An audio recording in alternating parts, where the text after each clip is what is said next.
sacando la levadura de la casa. Y hoy vamos a compartir este tema, la guerra contra la levadura. Porque hay una guerra que el pueblo de Dios debe tener contra la levadura. Y yo quisiera, amados hermanos, que usted pueda compartir conmigo. Bendiciones, Pastor Ever, dice nuestra amada Jovita. Bendiciones, amada, para ti. Así que alguien pueda escribir conmigo, la guerra contra la levadura. Bendiciones a Nenita que se acaba de conectar. Dios te bendiga mucho. Un abrazo para ti. La guerra contra la levadura, dice nuestra amada Marta. Y quiero empezar en esta hora diciéndoles esto. Lo que primero que usted tiene que entender es que este mes que acabamos de empezar, solamente hace 18 días atrás, usted debe entender que Éxodo capítulo 12 verso 2 tiene una indicación para usted y para mí. Y Éxodo dice, este mes, alguien que pueda escribir conmigo este mes, alguien que pueda decir conmigo este mes, sí, este mes será principio de los meses para vosotros, para nosotros, amado, para nosotros este es un principio de mes. Para la gente del mundo, el año empezó en diciembre, en enero, pero para nosotros el año acaba de empezar, porque Él dice para vosotros, este será el primero de los meses del año. Y entonces, cada vez que el pueblo del Señor empieza a celebrar el tiempo en el que estamos ahora, por eso estoy haciendo esta transmisión para dejarle a usted en la mente y en el corazón la importancia, mi amado y mi hermano, de poder decirles que es muy, muy, muy importante que podamos meternos en el tiempo de Dios y podamos caminar en este tiempo. Hay un sistema que es el sistema del mundo, pero que la Biblia lo llama también el sistema de Egipto. Y dice Éxodo capítulo 1, verso 8 y verso 9 lo siguiente. Entre tanto se levantó sobre Egipto un rey que no conocía a José, así como en el mundo hay un rey que no reconoce al pueblo de Dios. Y dijo a su pueblo, he aquí, el pueblo de los hijos de Israel es mayor y más fuerte que nosotros. Yo quisiera que alguno de los 20 hermanos que tenemos conectados pueda decir en esta noche, pastor, un pueblo mayor y más fuerte. Pero mira qué tremendo. Había un pueblo mayor y más fuerte, pero lo interesante es que los egipcios estaban gobernando. Porque el sistema de Egipto es un sistema diseñado para que lo débil gobierne lo fuerte. Otra vez lo voy a repetir. El sistema del mundo, ese sistema que está lleno de levadura, es un sistema no que es fuerte y que gobierna lo débil, sino que es un sistema, hermano, diseñado para que lo débil gobierne lo fuerte. Este pasaje dice que el pueblo de Israel era más fuerte. Este pasaje dice que el pueblo de Israel era más valiente, más extraordinario. Mira qué tremendo, mayor y más fuerte. Pero aún así, el sistema del mundo lo estaba esclavizando.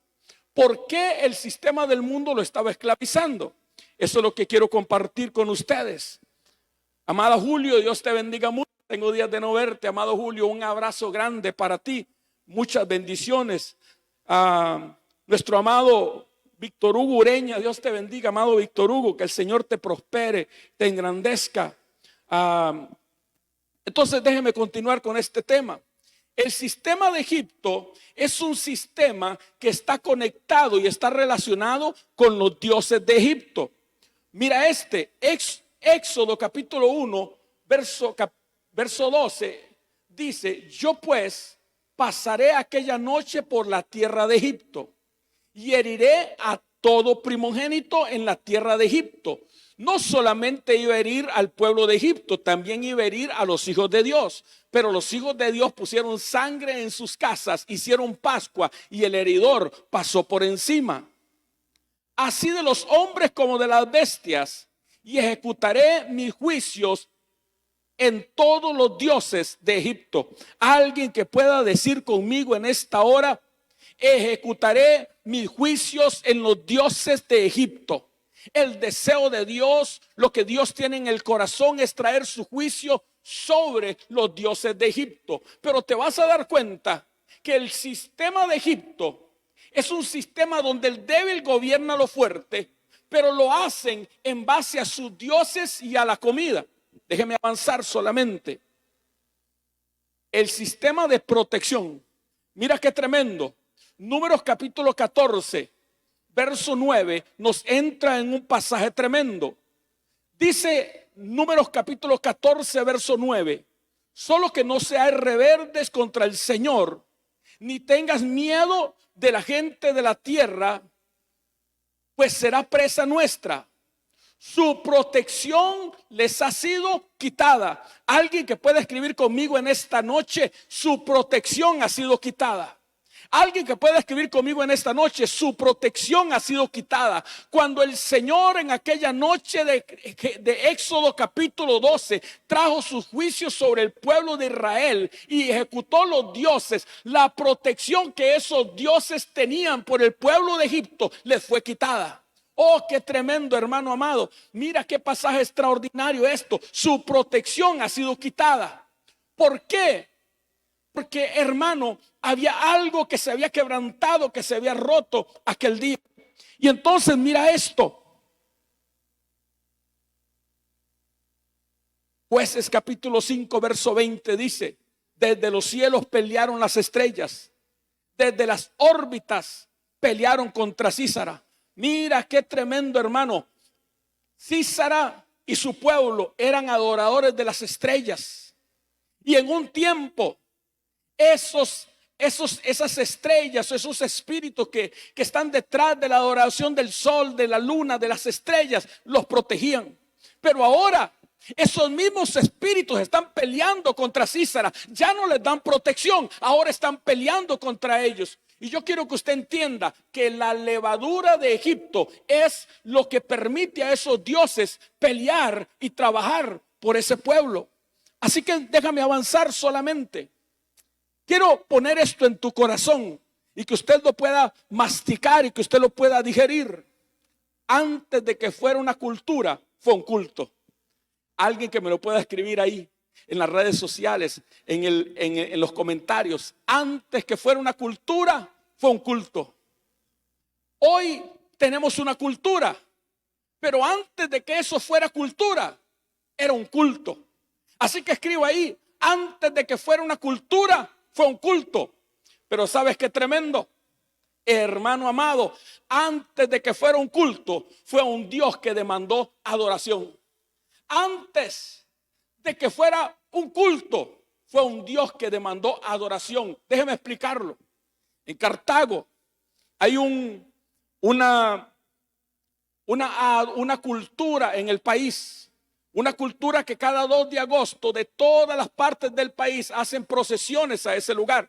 Eso es una cultura en Costa Rica. Pero antes de que eso fuera una cultura, fue un culto. Era un culto que se hacía en una ermita allá en los primeros años de la formación del país. Pero antes de que fuera ese culto, fue un Dios que demandó adoración. Y ustedes conocen la historia. Por eso les digo, antes de que fuera un culto, fue una cultura. Y antes de que fuera una cultura, fue un Dios que demandó adoración. Y entonces te vas a dar cuenta que esos dioses de Egipto demandaban adoración. Y la conexión que tenían con el pueblo era la comida, era el alimento. Déjame avanzar en esta noche. A nuestra amada Alejandra Carvajal, Dios te bendiga mucho, un abrazo. Nuestra amada Nenita también está conectada.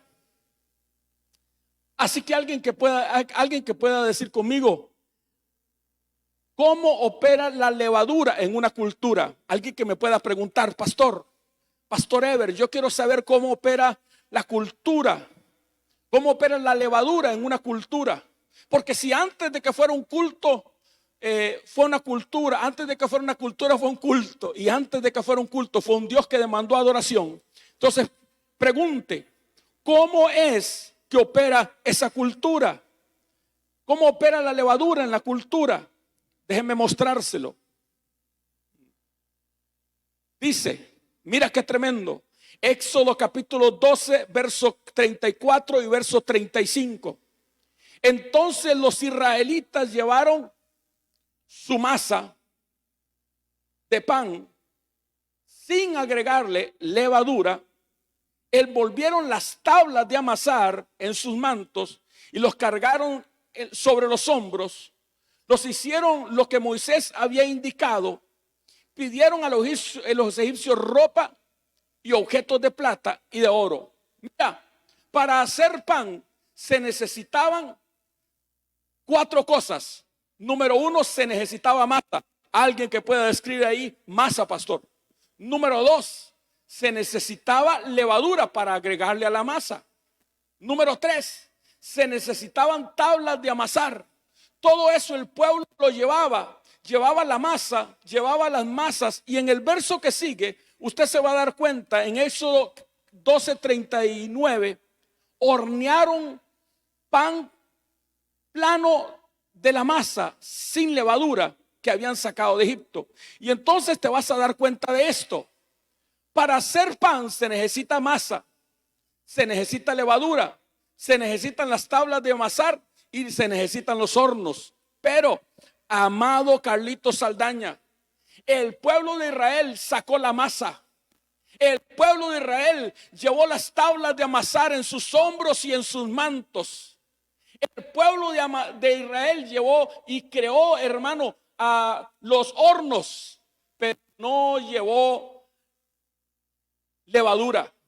No llevó la levadura de Egipto. Por eso el verso dice, hermano amado, y hornearon pan de la masa sin levadura. Alguien que me escriba en esta hora, sin levadura, pastor. Sin levadura. La masa no tenía levadura porque los israelitas fueron expulsados de Egipto con tanto apuro que no tuvieron tiempo de preparar ni siquiera otro alimento. Cuando Egipto te expulsa, Egipto no te reconoce y Egipto no te da de su levadura. Mira qué tremendo. Éxodo capítulo 8, verso 2 al 4. Si no lo quieres dejar ir, he aquí yo castigaré con ranas todos los territorios, y el río criará ranas, los cuales subirán y entrarán en las casas, en las cámaras donde duermen, y sobre la cama, y sobre las casas de sus siervos y de su pueblo, en sus hornos y en tus mesas. Las ranas subirán sobre ti, sobre tu pueblo, sobre tus siervos. Vea esto. Amada Lucía que me están mirando, amado Carlitos que me están mirando, amada Carlos Luis que me están mirando, mira qué tremendo. Déjeme hacer una pausa para que usted pueda entenderme este versículo que tengo en mi espalda. Vea esto. Cuando uno de los juicios que trajo Moisés sobre Egipto fue la plaga de ranas, pero dice que la plaga de ranas iban a llegar en 2 lugares. Pero antes de eso, usted va a ver que en el libro del Apocalipsis las ranas son espíritus de demonios. Dice que de el falso profeta salían espíritus inmundos en forma de rana. Las ranas representan a los espíritus inmundos, pero mira qué tremendo. Las ranas iban a subir a 2 lugares. Número 1, las ranas, dice la palabra, que iban a empezar a venir sobre el territorio. Y número 1 dice que esas ranas iban a venir sobre las cámaras y sobre las camas. Porque Satanás golpea con su levadura la sexualidad de las personas que viven en esa cultura. Otra vez lo voy a repetir. A través de la levadura, Satanás afecta y trae una contaminación sobre la sexualidad de esa nación. Pero no solamente eso, dice que esas ranas, amada Flor, dice que esas ranas iban a subir sobre los hornos y sobre las artesas, que es el lugar donde amasaban. Pero ¿cómo un espíritu inmundo puede subir a la comida? Otra vez lo voy a repetir. ¿Cómo puede ser que un espíritu inmundo tenga derecho de subir a la comida? Hermano amado, porque usted se va a dar cuenta que aquí hay algo tremendo. Aquí hay algo tremendo. Los espíritus inmundos que operan en una cultura, operan en la sexualidad y operan en la comida. Por eso es el tema de las cosas sacrificadas a los ídolos. Déjeme avanzar solamente para que usted me pueda entender. Mira qué tremendo, hermano. Ve este pasaje.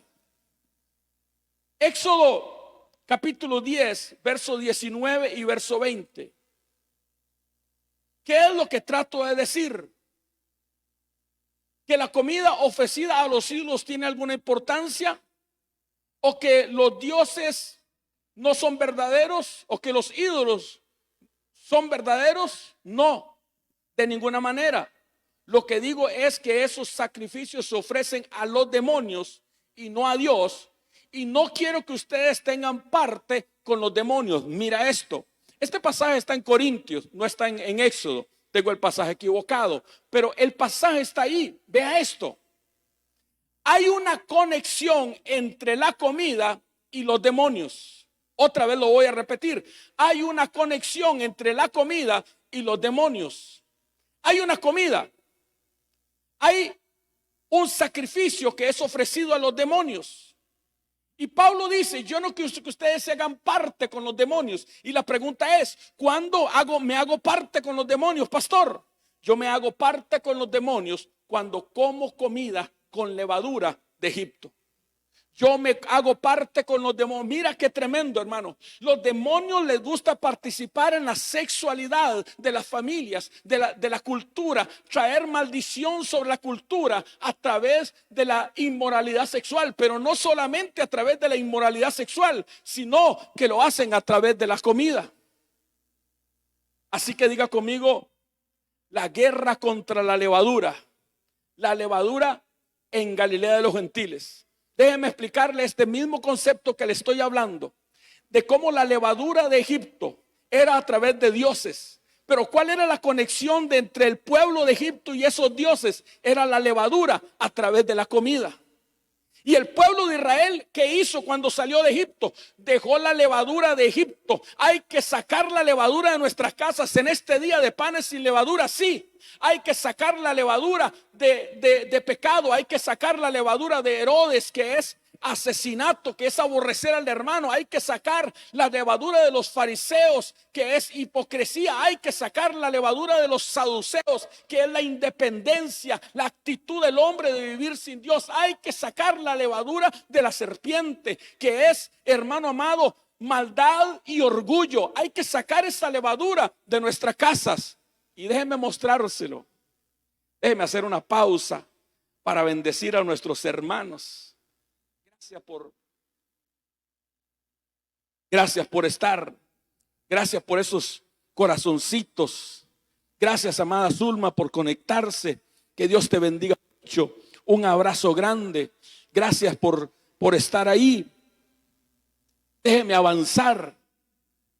La levadura en la Galilea de los Gentiles. Ahora se lo mostré en Egipto. Que la conexión entre el pueblo de Egipto y los dioses que les daban protección era la levadura. Y la forma de desconectarme de esos dioses es desconectándome de la levadura. Otra vez lo voy a repetir. La forma de desconectarme de esos dioses es desconectándome de su levadura. Mira qué tremendo. Dice Marcos capítulo 4, verso 14 y verso 15 acerca de Galilea de los Gentiles, tierra de Zabulón. Y usted recuerda que Génesis 49:13 dice que Zabulón iba a habitar en puertos. Y tierra de Neftalí, que la Biblia dice en Génesis 49, verso 21, que es una sierva suelta. Camino del mar, al otro lado del Jordán, Galilea de los Gentiles. Alguien que me pueda escribir en esta noche, Galilea de los Gentiles. ¿Cómo así que Galilea era parte del pueblo de Israel? Era parte del territorio del Señor, pero había sido entregado a una gente que la Biblia los llama los gentiles, Galilea de los Gentiles. ¿Por qué Galilea de los Gentiles? Un pueblo asentado en tinieblas. Mira qué tremendo. Había una oscuridad sobre Galilea de los Gentiles. Había una tiniebla sobre Galilea de los Gentiles. Un pueblo asentado en tinieblas vio gran luz. Y a los asentados en regiones de sombra y de muerte. Mira qué tremendo. Galilea de los gentiles, dice la palabra, son dos cosas. Un pueblo asentado en tinieblas y una región de sombra y de muerte. Pero ¿por qué este territorio es un territorio de sombra y de muerte? ¿Por qué?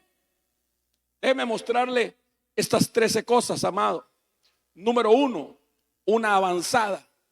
Alguien que pueda escribir conmigo en esta hora, una avanzada, pastor. Dice Marcos capítulo 4, verso 35 y verso 36. En aquel día, cuando llegó la noche, les dijo: pasemos al otro lado. Y despidiendo a la multitud, le tomaron como estaba en la barca. Y había también con él otras barcas. Oh, diga conmigo: pasemos al otro lado.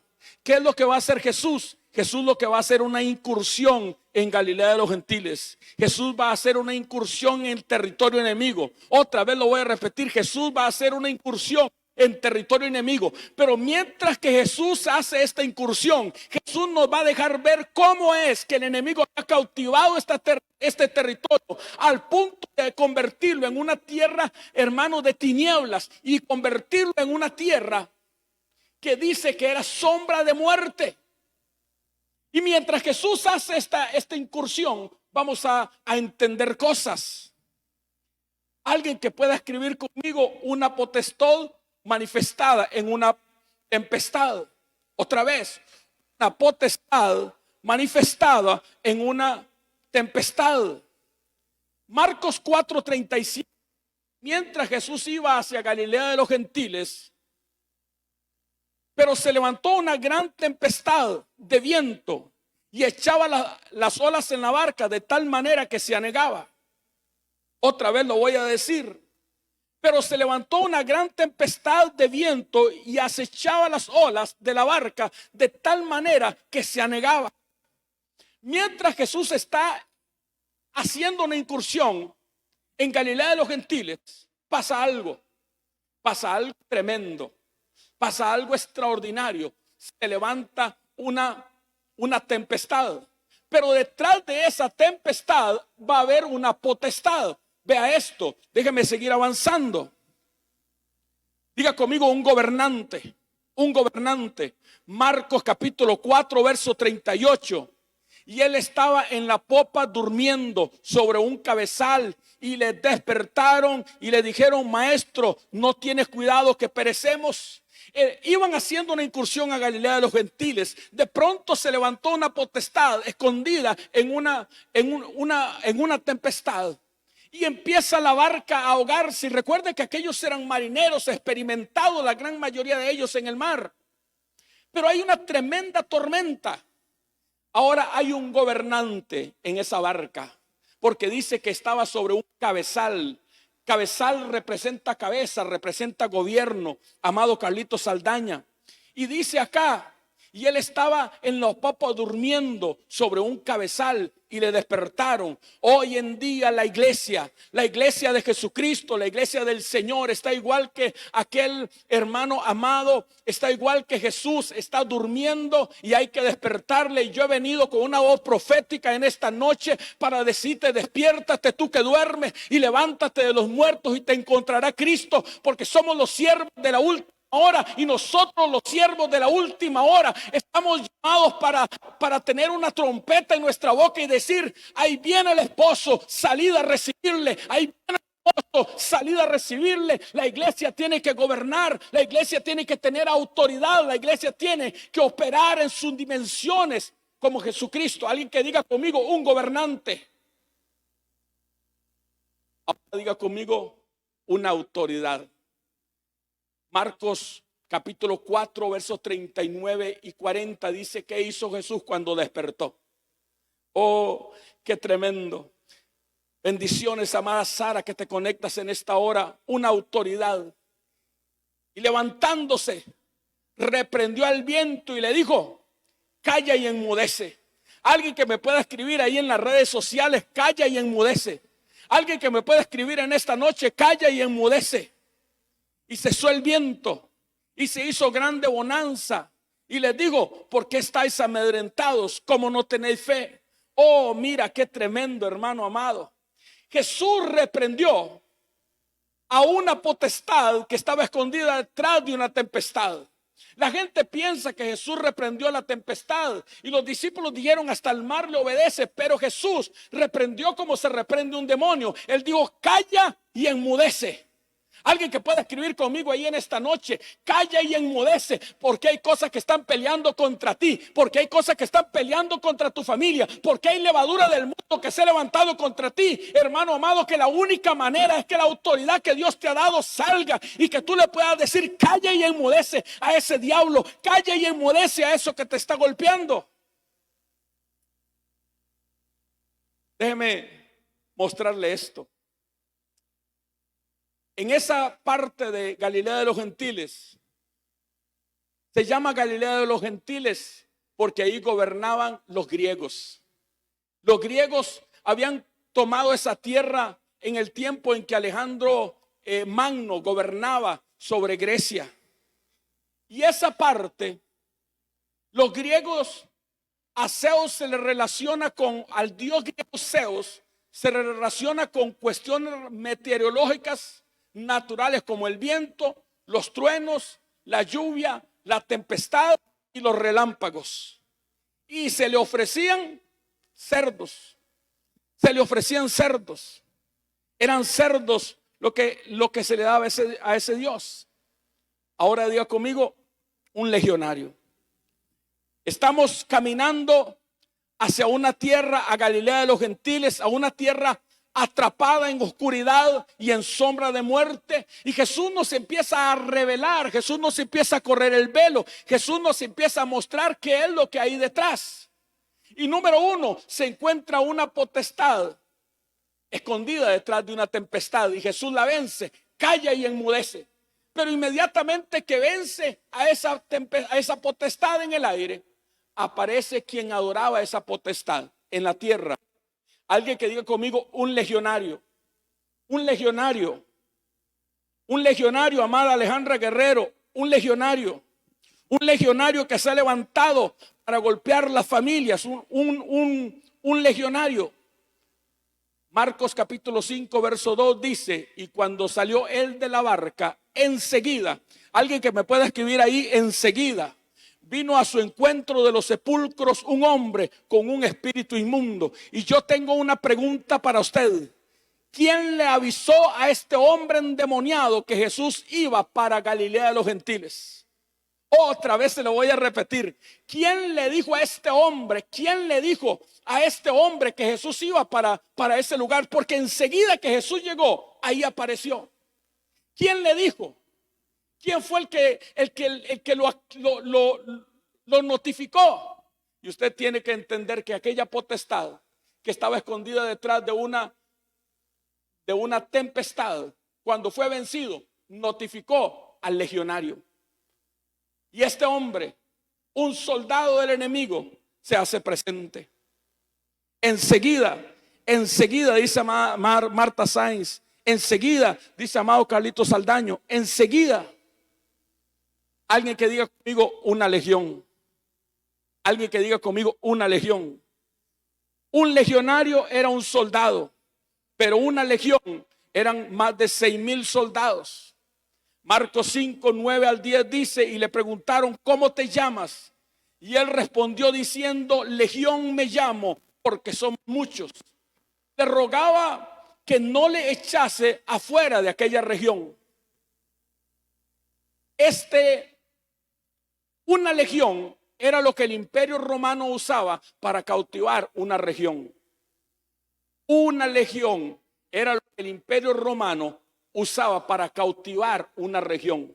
Y esta región había sido tomada por una legión que obedecía a una potestad que Jesús ya había vencido en el aire y ahora lo está haciendo a nivel tierra. Diga conmigo, una legión para gobernar una región. Las cortes romanas funcionaban de esta manera. La organización del ejército romano. Número uno, un soldado era un legionario. 8 soldados componían una compañía, un contubernio. Se les daba una carpa y una mula y trabajaban de 4 horas a 4 horas cada uno. Mientras unos servían, otros dormían. Y eso era un contubernio. 10 contubernios van a componer, hermano amado, lo que en la Biblia se llama una centuria. Una centuria no son 100, una centuria son 80. Y te vas a dar cuenta que 6 centurias componen una corte. 6 centurias componen una corte, que son 480 legionarios. Y una legión va a estar compuesta de la primera, la segunda, la tercera, la cuarta, la quinta, la sexta, la séptima, la octava, la novena y la 10ª corte. O sea, 10 cortes componen una legión. Por ahí unos 5.190 legionarios. Había muchos espíritus inmundos gobernando aquella región. Pero la pregunta, alguien pregúnteme, pastor, ¿cómo estos espíritus inmundos controlaban esta región? Alguien diga conmigo, una región. Marcos 5:20 dice, y fue y comenzó a publicar en Decápolis. Alguien que pueda decir conmigo, región, Decápolis. Decápolis viene de década, de la palabra de nosotros 10. Eran 10 ciudades que esta legión tenía tomada. Número 8, una comida. Vea qué tremendo. Marcos capítulo 5, verso 12, verso 11 y verso 12. Sucedió que había una gran manada de cerdos alimentándose. Diga conmigo, alimentándose para alimentar. Diga conmigo, escriba conmigo ahí, cerdos alimentándose para alimentar. ¿Cómo lo controlaban? A través de la comida, amado. Mira qué tremendo. Y sucedió que había una gran manada de cerdos alimentándose en una ladera cercana.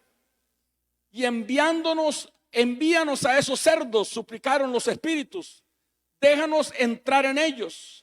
Alguien que me pregunte, ¿por qué esos espíritus inmundos querían entrar en los cerdos? Otra vez, alguien que me pregunte, ¿por qué, pastor, esos espíritus inmundos querían entrar en los cerdos?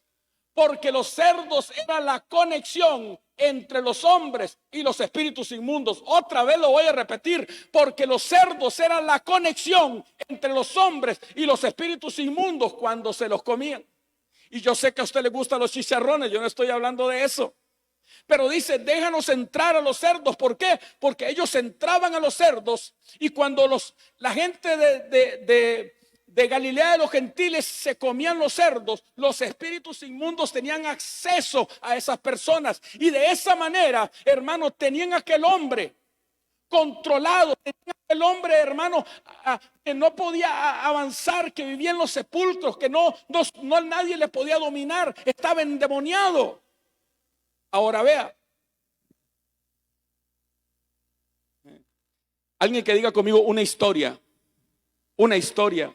Esto es real, esto es historia. Antíoco Epífanes, el conquistador griego, invadió Jerusalén en el 167. Profanó el templo, 167 antes de Cristo, profanó el templo y sacrificó cerdos en el altar. Y montó una estatua del dios griego Zeus en el altar del templo. Ay. Los cerdos, los griegos trajeron la cultura de los cerdos. Pero no era solamente los cerdos como usted y yo los conocemos, no. Aquellos cerdos se sacrificaban a Zeus. Alguien que pueda escribir conmigo, aquellos cerdos se sacrificaban a Zeus. Alguien que pueda escribir conmigo, pastor, aquellos cerdos se sacrificaban a Zeus. Una historia, dice Salva Sosa.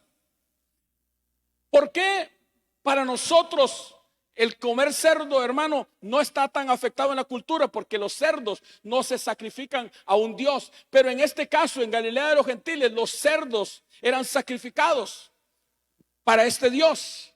Y los cerdos eran la conexión entre los hombres y los habitantes de Galilea de los gentiles y los demonios. Una ofrenda. Entonces Marcos 5:15, entonces Jesús les dio permiso y los espíritus malignos salieron del hombre y entraron en los cerdos. Y toda la manada de unos 2000 cerdos se lanzó al lago por el precipicio y se ahogó en el agua. Escucha. Número uno, un hombre vale más que 2000 cerdos. Alguien que me lo pueda escribir ahí. Un alma vale más que 2000 cerdos. En este tiempo de materialismo para Jesús fue más importante un alma que 2000 cerdos. Pero número dos, usted debe entender que lo que Jesús está tratando es con la causa que mantenía aquel lugar atado.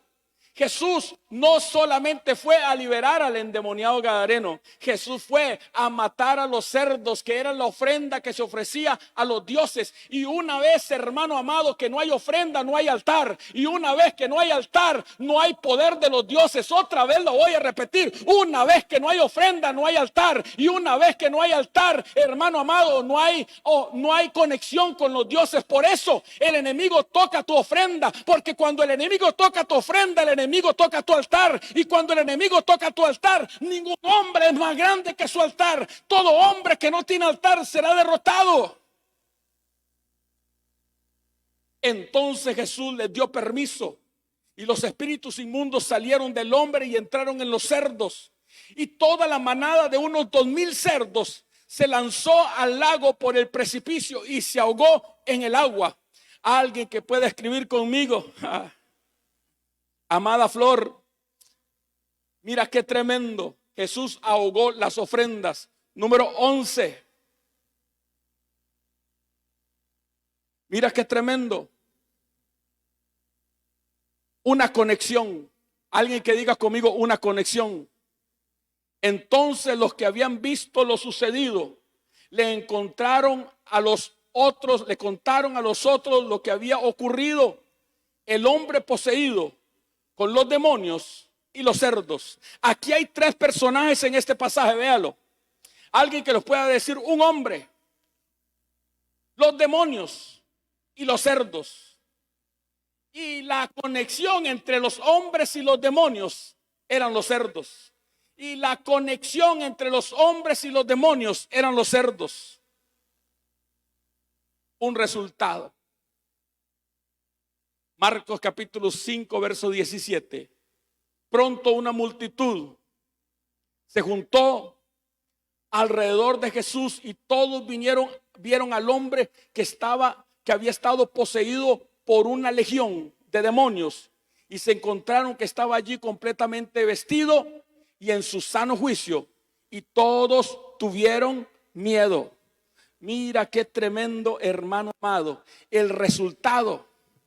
Cuando la ofrenda fue quitada, el resultado, cuando los demonios se les quitó la ofrenda, tuvieron que soltar a aquel.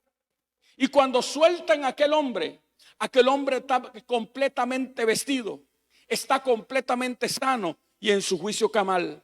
Y alguien que diga conmigo: un misionero. Alguien que escriba conmigo: un misionero. Así que el hombre salió a visitar a las 10 ciudades de aquella región y comenzó a proclamar las grandes cosas que Jesús había hecho con él. Y todos estaban asombrados de lo que él decía. Jesús fue a este lugar, pero nos muestra mientras Jesús hace una incursión en el territorio enemigo. Número uno, a una potestad detrás de una tempestad. Jesús la venció, calla y enmudece. Pero para lograr derrotarla completamente, va y busca a un legionario, a uno que es usado por Satanás para tener una legión. ¿Y qué hace? Trata con la ofrenda, trata con la levadura de ese lugar. La levadura de Egipto era la conexión entre los egipcios y los dioses. Los cerdos eran la conexión entre Galilea de los gentiles y Zeus, al Dios que adoraban. Y lo que hace es quitar la ofrenda. Y una vez que quita la ofrenda, el cerdo tenía que tener cierto tamaño, igual que el cordero, tenía que ser de 1 año para poder ofrecerlo. Y una vez que es quitada la ofrenda, entonces, mi amado hermano, este hombre fue y empezó a predicar en Decápolis y no había oposición. No había oposición. ¿Por qué? Porque primero trataron con la levadura y luego trataron con el pueblo. Alguien que pueda escribir conmigo en esta hora, la guerra contra la levadura. ¿Cómo entra la levadura? A través de los festivales. Y usted debe entender, mi amado, que me está mirando en esta noche. Tenemos un buen grupo de gente conectada, gracias. Alguien que me pregunta, pastor, ¿cómo entra la levadura en el festival? Vea esto, las fiestas paganas, las fiestas que se hacen por todo nuestro país y en todos nuestros países. Deuteronomio 32:17 dice, sacrificaron a los demonios y no a Dios, a dioses que no había conocido, a dioses venidos de cerca que no habían temido vuestros padres. Sacrificaron a los demonios. Número 25, verso 1 y 2. Y empezó el pueblo a fornicar con las hijas de Moab, las cuales invitaban al pueblo a los sacrificios de sus dioses, y el pueblo comió. Alguien que me pueda escribir ahí, por favor, el pueblo comió. El pueblo comió y lo inclinó a sus dioses. Dos cosas le empieza a ocurrir a Israel en el tiempo, cuando se acercaban a conquistar la tierra prometida. Cuando llegaron al territorio de Madián, empezaron a invitarlos y hacían dos cosas: fornicación y comida sacrificada a los ídolos. Así como igual las ranas empezaron a subir en las cámaras y en las camas de los egipcios, y en los hornos y en las artesas de amasar, en las masas y en las artesas de amasar, igual. Porque el enemigo, la forma más fácil de introducir un demonio en una persona es a través de relaciones sexuales o es a través de comida. Escuche lo que estoy diciendo. La forma más fácil de transferir un demonio es a través de relaciones sexuales o a través de una comida. Por eso hay gente que van donde el brujo, le dan un bebedizo, les dan de comer y un espíritu inmundo es transferido. Mira la doctrina de Balaán, Apocalipsis 2:14. Tengo unas pocas cosas contra ti, sí, contra la iglesia que estaba en Asia, hermano. Que tenéis ahí a los que retienen la doctrina de Balaán. Alguien que me pueda escribir en esta noche la doctrina de Balaán, que enseña a tres cosas: a poner tropiezo ante los hijos de Dios, a comer cosas sacrificadas a los ídolos y a cometer fornicación. El espíritu, la doctrina de Balaán hace tres cosas: pone tropiezo. Pero ¿cómo pone tropiezo en la iglesia? Porque enseña a fornicar y enseña a comer cosas sacrificadas a los ídolos.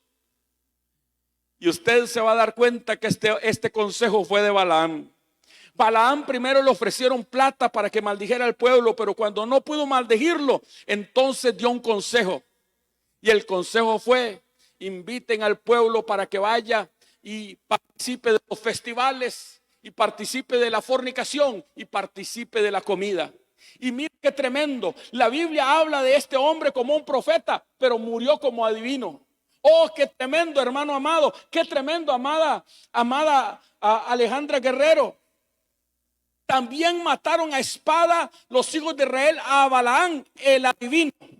Qué tremendo, qué tremendo, qué tremendo. Nació, vivió como profeta, pero murió como adivino. ¿Por qué? Porque empezó a desarrollar una cultura, la cultura de que el pueblo de Dios coma levadura, que el pueblo de Dios se alimente de la comida del mundo. Un llamado a dejar la levadura. Y termino con estos tres versículos. Número 1, Éxodo 12:31. E hizo llamar a Moisés y a Aarón de noche y le dijo: salid de en medio de mi pueblo y los hijos de Israel, y id y servir a Jehová como habéis dicho. Oh, hermano amado, en este día de panes sin levadura, Dios tiene un llamado para usted.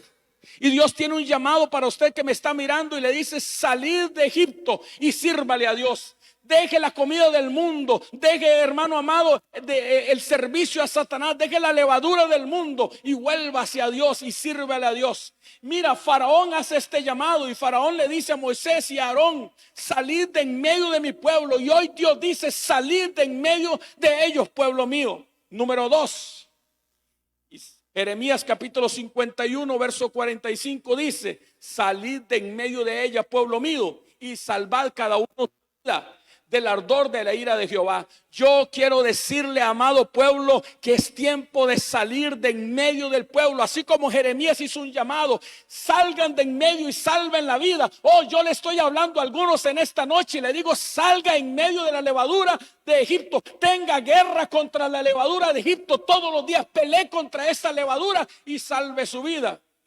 Y finalizo con este versículo. Y oí otra voz del cielo que decía: salid de ella, pueblo mío, para que no seas partícipe de sus pecados, ni recibas parte de sus plagas. Apocalipsis capítulo 18, verso 4 tiene un llamado para nosotros. Apocalipsis capítulo 18, verso 4 dice: salid de ella, pueblo mío. Pero hay un propósito, para enmarca propósito. Y Dios dice: para que no seas partícipe de sus pecados, ni recibas sus plagas. Amada iglesia, es tiempo de santidad. Amada iglesia, es tiempo de buscar a Dios. Amada iglesia, es tiempo de buscar a Dios. Este es nuestro tema del día de mañana: los panes sin levadura, las primicias, una puerta de bendición. Mañana voy a estar compartiendo esta enseñanza: panes sin levadura, las primicias, una puerta de bendición.